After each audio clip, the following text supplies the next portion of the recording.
कर चुके थे। और इसकी शर्त क्या है क्वेश्चनों की कि आपका डायग्राम सही है तो क्वेश्चन एकदम सही रहेगा। क्वेश्चन 3 हमारे कंप्लीट हो गए थे और आपने शायद उन क्वेश्चनों की दोबारा प्रैक्टिस भी की होगी। प्रैक्टिस करोगे तो वो क्वेश्चन आसानी से आ जाएंगे आपको। नेक्स्ट क्वेश्चन है क्वेश्चन नंबर 4। क्वेश्चन नंबर 3 तक हमारे कंप्लीट है। अब हम लेंगे क्वेश्चन नंबर 4। अध्याय आपके 8वां चल रहा है और क्वेश्चन नंबर है 4। और क्वेश्चन नंबर 4 को आप ध्यानपूर्वक पढ़िए। क्वेश्चन नंबर 4 है कि 10 मीटर ऊंची मीनार के शिखर से 10 मीटर ऊंची कोई मीनार है। तो पहले तो आपको यहां तक चलना है।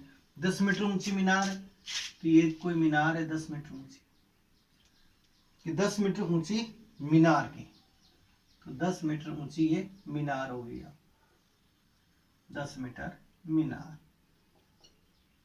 ये प्रश्न को पढ़ते जाओ और इसका डायग्राम बनाते जाओ। 10 मीटर ऊंची मीनार के शिखर से, कहां से शिखर, यहां पर तो रहेगा इसका चोटी या शिखर पॉइंट ये आ गया। फिर बोल रहा है शिखर से एक बिंदु का, पृथ्वी पर एक बिंदु का अवनमन कोण 30 डिग्री है। पृथ्वी पे कोई बिंदु है ये, तो इसका अवनमन कोण, देखो शब्द है अवनमन, तो कोण किधर बनेगा, इस साइड, यहाँ ये दृष्टि रेखा हो गई। दृष्टि रेखा के साथ ये कोण है वो कितना दे रखा है आपको, 30 डिग्री, ये 30 डिग्री। तो बिंदु की मीनार के आधार से दूरी ज्ञात करो। बिंदु की दूरी निकालनी है कहाँ, मीनार के आधार से, यानी आपको ये दूरी ज्ञात करनी है। इस दूरी को हम x मान सकते। ये कोण यहाँ कितना बनेगा, 90 डिग्री का, क्योंकि मीनार है, मीनार पृथ्वी तल के साथ 90 डिग्री का कोण बनाएगी। कि मीनार हमेशा पृथ्वी तल के साथ कितने कोण बनाएगी, 90 का। मीनार है या कोई टावर है तो ये हमेशा कितने का कोण बनाएगी, 90 डिग्री का। तो यहां पर ये ए, ये बी, ये पॉइंट सी, इस पॉइंट को मान लेते हैं डी, हम इस पॉइंट को मानते हैं डी। तो चित्र के अनुसार यहां आप देख सकते हो, चित्र के अनुसार ए बी क्या आ गई, मीनार आपके पास, बी सी यानी कि सी बिंदु की इसके आधार से दूरी x मीटर, और ये जो कोण बन रहा है कौन सा कोण है, अवनमन कोण है DAC। तो ये कोण 30 का है तो ये कोण भी कितना बनेगा, 30 का। और इसका कारण हम क्या लिखेंगे, एकांतर कोण। इसका कारण हम क्या देंगे, एकांतर कोण, क्योंकि AD और BC के आपस में समांतर है। ये दोनों ही आपस में समांतर है, क्योंकि दृष्टि रेखा पृथ्वी तल के समांतर होती है। ये तो क्षैतिज रेखा है, हमारी दृष्टि प्रास के साथ जो रेखा है ये क्या होगी, पृथ्वी तल के समांतर होगी। इसलिए BC समांतर किसके होगी, ये AD की, BC समांतर होगी AD की। अब चलेंगे आगे क्वेश्चन में, और अब यहां लेते हैं चित्र के अनुसार।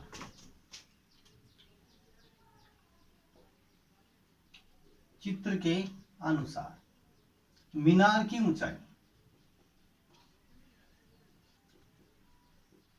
मीनार की ऊंचाई, और मीनार की ऊंचाई कौन सी आपके पास, AB। मीनार की ऊंचाई है AB, और AB का मान कितना आपके पास, 10 मीटर। AB का मान है 10 मीटर। और BC है इसके अंदर बिंदु C की, बिंदु C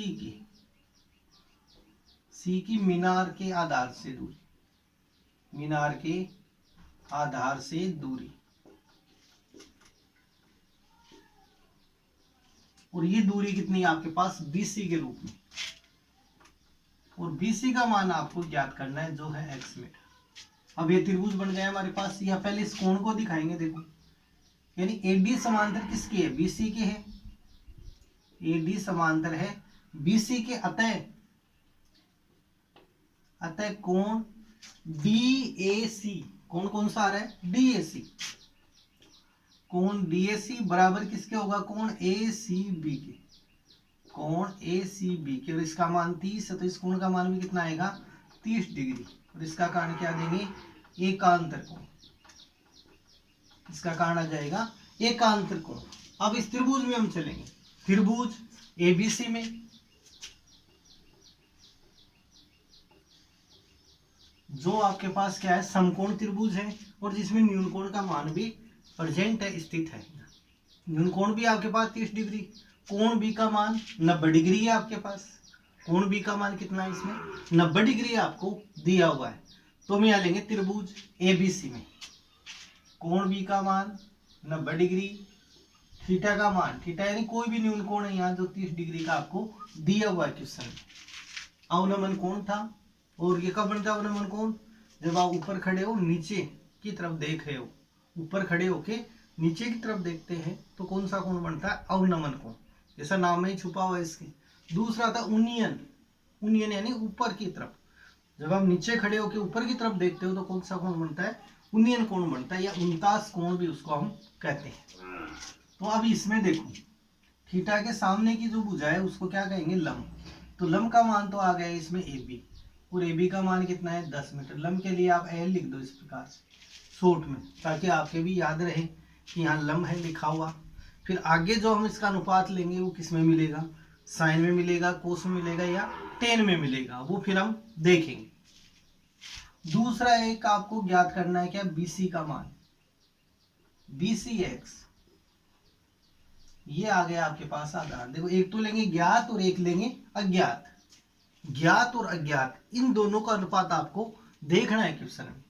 ज्ञात था ए बी, लंब है जो ज्ञात है 10 मीटर, अज्ञात कौन सा है यहाँ एक्स है, यानी बीसी जो आपको ज्ञात करना है। अब देखो लंब और आधार का किस में मिलता है, तो लाल बटा कक्का के ये ले लो। तो पहला किसका आ गया ये साइन का संबंध, दूसरा आधार बटे कर्ण होता है कोस का, और तीसरा क्या आएगा यहाँ टेन का, ये लेंगे हम टेन का। तो टेन के लिए कौन सा अनुपात, लंब और आधार का अनुपात किसमें आता है टेन में, तो लंब बटे आधार। ऊपर आपको किसको लिखना है, लंब को लिखना है, ये ध्यान रखते हुए चलना है कि लंब आएगा ऊपर और आधार आएगा नीचे क्वेश्चन में।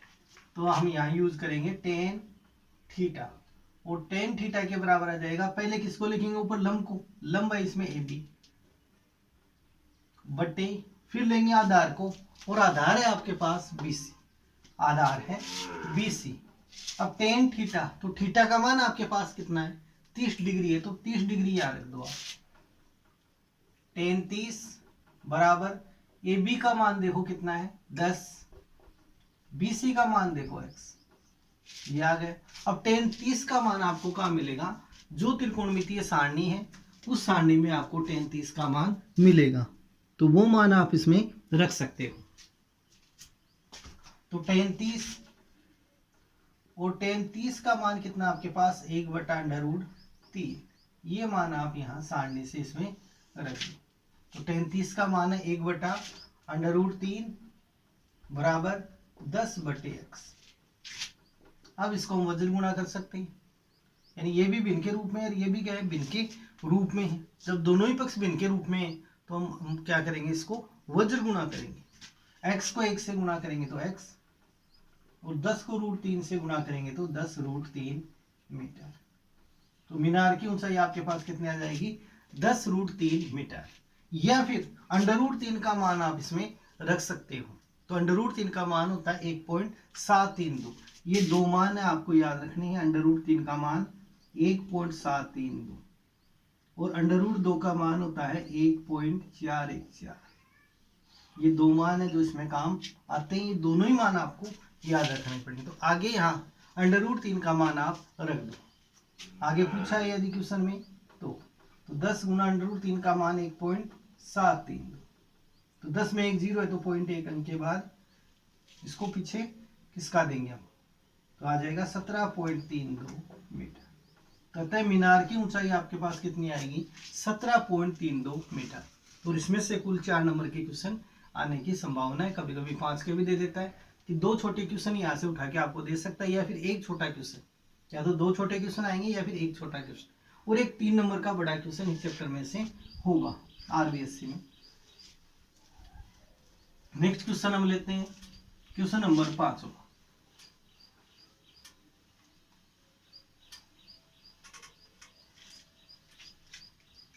क्वेश्चन नंबर 5 को आप पढ़िए।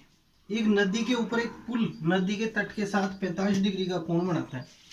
कोई नदी है, नदी के ऊपर कोई पुल है, नदी के तट के साथ 45 डिग्री का कोण बनाता है।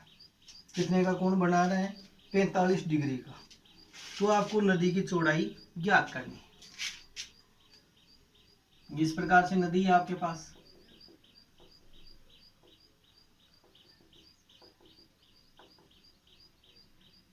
और ये कोई नदी है, ये नदी की चौड़ाई है जैसे, और ये कोई पुल है, ये कोई पुल है। इस प्रकार से ये पुल आ गया कि जो नदी के तट के साथ कितने डिग्री का कोण बना रहा है? 45 डिग्री। नदी के तट के साथ 45 डिग्री का कोण बना रहा है। ये आपके पास क्या है? पुल। ये पुल बना हुआ है आपके पास, और ये आ जाएगी नदी की चौड़ाई। अब क्वेश्चन को आपको डायग्राम सेट करना है। एक नदी के ऊपर, ये नदी है, नदी के ऊपर क्या आ गया? पुल आ गया। नदी के तट के साथ 45 डिग्री का कोण बनाता है। कितने डिग्री का कोण बना रहा है? 45 डिग्री का कोण बना रहा है। और यदि नदी के ऊपर पुल की लंबाई, अब आपको पुल की लंबाई दी हुई है जो कितनी है? 150 मीटर। पुल की लंबाई है क्वेश्चन में 150 मीटर। ये आपको दे दी पुल की लंबाई। और क्वेश्चन में पूछा है नदी की चौड़ाई क्या होगी? नदी की चौड़ाई, चौड़ाई मीन्स ये पार्ट ए बी और सी, ये कोण 90 का। तो नदी की चौड़ाई ये आ जाएगी x मीटर। यदि ऊंचाई होती तो हम h भी मान सकते हैं, या x भी आप मान सकते हो, कोई दिक्कत नहीं होगी इसमें। तो देखो चित्र आपके यदि समझ में आ गया है तो ठीक है, नहीं एक बार और आप देख सकते हो चित्र को। ये है कि यदि, यानी क्वेश्चन देखो, एक नदी के ऊपर एक पुल, ये नदी आ गई, इसके ऊपर ये पुल है जो AC के रूप में है, AC के रूप में है, और नदी के तट के साथ 45 डिग्री का कोण बना रहा है। इस तट के साथ कितना बना रहा है? 45 डिग्री का कोण बना रहा है। तो नदी की चौड़ाई क्या होगी? पुल की लंबाई 150 मीटर है, नदी की आपको क्या निकालनी है? चौड़ाई। यानी कि यहाँ आपको कर्ण क्वेश्चन में ज्ञात करना है। क्या ज्ञात करना है क्वेश्चन में? लंब यहाँ ज्ञात करना है क्वेश्चन में। तो यहाँ हम चलेंगे चित्र के अनुसार। चित्र के अनुसार माना कि नदी की चौड़ाई x मीटर AB,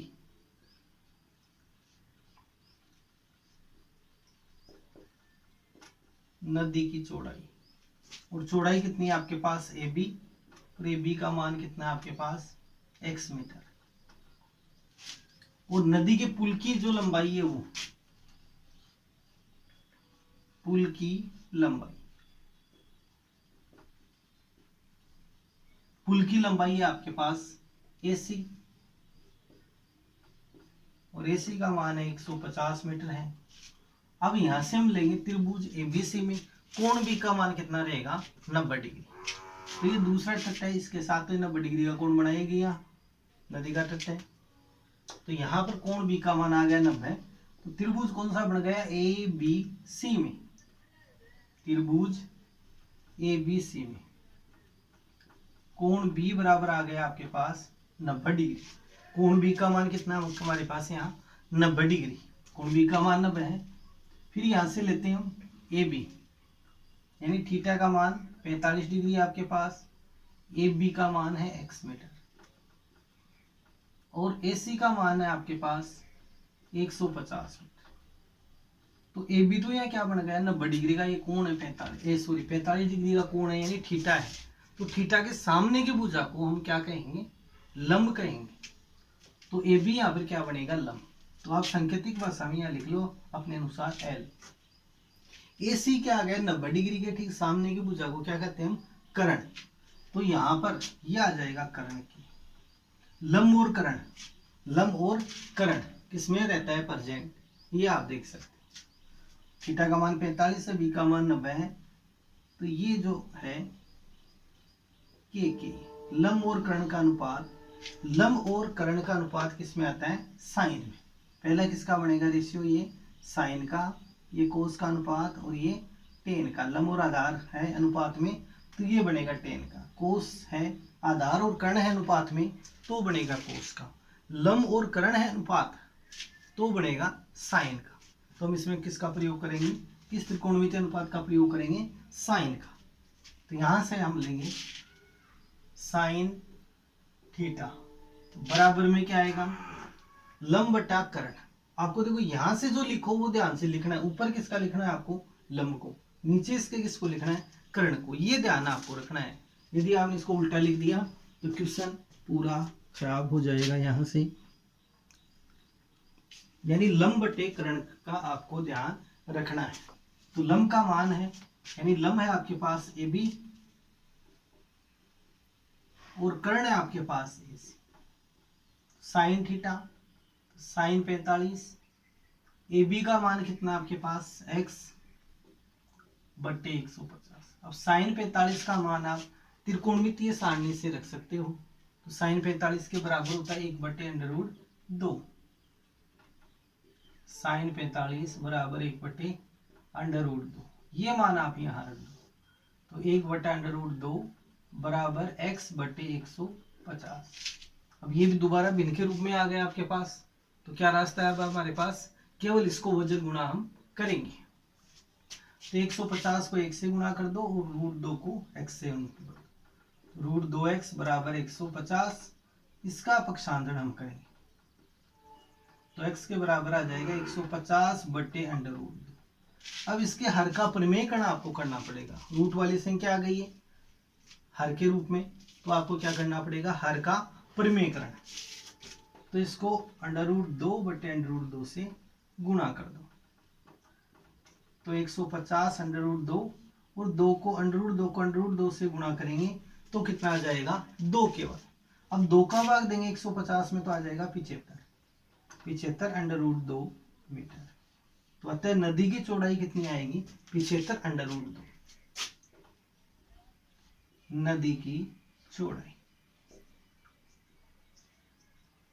75 √2 मीटर। ये आपके पास इसका आंसर आ जाएगा। तो क्वेश्चन आपके ये था आपके पास क्वेश्चन नंबर 5वां। अब हम लेते हैं नेक्स्ट क्वेश्चन नंबर 6। लेकिन यहाँ क्वेश्चनों में आपको शर्त क्या रखनी है? डायग्राम आपका सही होना चाहिए। डायग्राम सही है तो क्वेश्चन आपका सही होता चला जाएगा। अब देखो क्वेश्चन नंबर 6।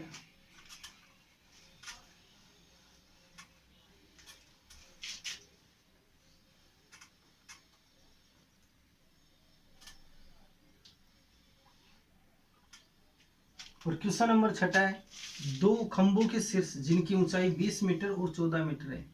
दो खंभों के शीर्ष है जिनकी ऊंचाई, यानी खंभों की ऊंचाई आपको दी हुई है 20 मीटर और 14 मीटर है। एक तार से जुड़े हैं। उनके शीर्ष किनके द्वारा जुड़े हैं? तार से। ये दो खंभे हैं।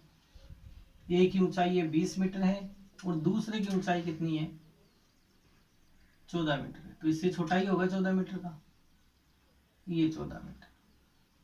और ये इनके शीर्ष है जो किसके द्वारा जुड़े हुए हैं? तार से। ये तार के द्वारा जुड़े हुए शीर्ष। यदि तार क्षैतिज रेखा के साथ 30 डिग्री का कोण बनाता है, ये तार, तो क्षैतिज रेखा यहां से बनेगी। तो ये कोण जो बनेगा वो कितना बनेगा? 30 डिग्री का। ये पूरी दूरी आपके पास कितनी है? 20। पूरी 20 है। ये कितनी है? 14 मीटर। तो ये दूरी भी आपके पास अब कितनी हो जाएगी? 14 मीटर। क्योंकि ये क्या बनेगा? आयत बनेगा। ये कोण भी 90 का और इस कोण का मान भी कितना होगा? 90 डिग्री का। तो ये बन जाएगा एक आयत। और आयत की आमने सामने की भुजाएं बराबर होती हैं। तो यहां से आप ले सकते हो P, Q, R और S। दो आपके पास क्या है? ऊर्ध्वाधर खंबे हैं। ऊर्ध्वाधर का मतलब सीधे खड़े हुए खंबे। दो खंभों के शीर्ष जिनकी ऊंचाइयां 20 और 14 मीटर है, उनके शीर्ष परस्पर एक तार से जुड़े हुए हैं। यदि तार क्षैतिज रेखा के साथ 30 डिग्री का कोण बनाता है, ये क्षैतिज रेखा है जो पृथ्वी तल के समांतर है, तो तार की लंबाई ज्ञात करो। क्या निकालनी है आपको क्वेश्चन में? तार की लंबाई ज्ञात करनी। और इस पॉइंट को हम यहाँ ए मान सकते हैं। इस पॉइंट को क्या मान सकते हैं? ए। तो पहले तो देखो यहाँ चित्र के अनुसार, चित्र के अनुसार प्रथम खंबे की ऊंचाई और ऊंचाई आ गई इसकी PQ के रूप में, और PQ का मान कितना है 20 मीटर। PQ का मान है आपके पास 20 मीटर। द्वितीय खंभे की ऊंचाई, और द्वितीय खंभा है RS के रूप में, और RS का मान है 14 मीटर। ये दोनों ही आपस में क्या होंगे, बराबर हो जाएंगे। ये सॉरी, RS का मान किसके बराबर होगा, इस AQ के बराबर। RS बराबर AQ बराबर कितना आ जाएगा 14 मीटर। इसका कारण क्या होगा, QRSA इज ए आयत, ये सॉरी QRSA एक आयत है, ये क्या है, एक आयत है, इसलिए इसके आमने सामने की भुजाएं बराबर होगी। तो यहाँ पर आ जाएगा 14 मीटर। फिर आपको चलना है त्रिभुज, यानी कि ये दूरी आ गई, इस दूरी का मान कितना आ जाएगा, PA का मान। तो यहाँ से PA का मान निकालें तो पूरी दूरी आपके पास 20 है, तो 20 में से 14 को बाकी निकाल दो तो ये कितना आ जाएगा 6 मीटर। PA बराबर यानी PQ माइनस AQ, तो PQ का मान 20 और AQ का मान कितना है 14 मीटर, कितना आ गया 6 मीटर। फिर हम चलेंगे इस त्रिभुज PAS में। अब लेंगे त्रिभुज PAS में, कोण A का मान 90 डिग्री है आपके पास, थीटा का मान कितना है 30 डिग्री है आपके पास। तार की लंबाई निकालनी है जो क्या है PS, यानी एक तो आपको यहाँ पर ज्ञात क्या है AP, और AP का मान कितना है 6 मीटर, और ज्ञात क्या करना है इसमें PS। PS का मान हम यहाँ x मीटर भी मान सकते हैं, ये x। PS का मान क्या मान लिया x। अब यहाँ पर आप देखो PS तो AP तो क्या हो गया आपके पास लंब, ये थीटा है, थीटा के सामने की भुजा लंब, तो L, और PS क्या आ गया आपके पास कर्ण। लंब और कर्ण का अनुपात किस में आता है, LL बटे K, ऐसे आप पता लगा सकते हो, तो किस में आएगा साइन में। तो हम यहाँ पर प्रयोग करेंगे साइन थीटा बराबर लंब बटे कर्ण, तो पहले लंब को लेना है ऊपर, बटे कर्ण है PS। साइन थीटा का मान कितना है 30, तो साइन 30, AP का मान है 6 बटे x। अब साइन 30 का मान त्रिकोणमितीय सारणी से आप रख सकते हो, तो साइन 30 का मान आएगा 1/2 बराबर 6 बटे x। अब इसको वज्र गुणा करेंगे, भिन्न के रूप में आपके पास ही, भिन्न के रूप में तो हम क्या करेंगे इसको वज्र गुणा, तो x को 1 से गुणा करो x, और 6 को 2 से गुणा करो 12, तो x का मान कितना आ जाएगा 12 मीटर आता है। तार की जो लंबाई है, तार की लंबाई बराबर x, और x बराबर कितना आ जाएगा 12 मीटर। ये आपके पास इसका आंसर आ जाएगा। तो ये क्वेश्चन 6 तक आपके इसमें कंप्लीट है। नेक्स्ट क्वेश्चन 7वें से नेक्स्ट वीडियोज में हम लेंगे, लेकिन इन क्वेश्चनों की आपको कंटिन्यू प्रैक्टिस करनी है। और इस क्वेश्चनों में शर्त क्या है कि आपका जो डायग्राम है वो सही होना चाहिए। यदि डायग्राम सही है तो क्वेश्चन के हम अंतिम स्टेप तक हम सही चलेंगे। यदि डायग्राम में गलती है तो फिर क्वेश्चन गलत होना है। और एक संबंध का आप इसमें पता लगाइए कि साइन का प्रयोग होगा या कोस का प्रयोग होगा या फिर टेन का इसमें प्रयोग होगा। तो इन क्वेश्चनों को आपको जो नोटबुक है होमवर्क की इसमें भी नोट करना है, साथ में ही आपको इनके प्रैक्टिस भी कंटिन्यू करनी है क्वेश्चन की।